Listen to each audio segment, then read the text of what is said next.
ಅಲ್ಲ ಅವಾಗೆಲ್ಲ ಬರೋ ರೇಟ್ ಎಷ್ಟಿತ್ತು? ಬರೀ 4Gನೇ 20,000 ಇತ್ತು. ಈಗ ರೇಟ್ ಎಷ್ಟು ಬರ್ತೈತಿ?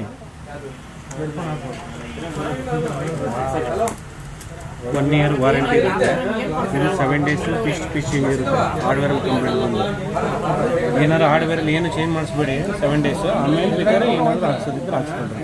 7 ದಿವಸದೊಳಗೆ ಪೀಸ್ ಏನಾದ್ರು ಹಾರ್ಡ್ವೇರಲ್ಲಿ ಕಂಪ್ಲೇಂಟ್ ಬಂದು ಬಿಚ್ಚಿ ರಿಪೇರಿ ಮಾಡೋದು ಅಂತಂದರೆ ಪೀಸ್ ಎಕ್ಸ್ಚೇಂಜ್ ಆಗುತ್ತೆ. ಹಾಂ ಬರ್ತಾನೆ ನಾನು ನಿಮ್ಮ ಜೊತೆಗೆ. ಕಡೆ KSRTC ಬಸ್ ಸ್ಟ್ಯಾಂಡ್ ಬರೆದು ಕೊಡು. ಬಾಕಿಯಿಂದ ಕೊಟ್ಟು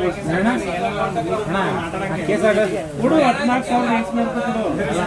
KSRTC ಬಸ್ ಸ್ಟ್ಯಾಂಡ್ ಎಲ್ಲ ಬರೆದು ಕೊಡು.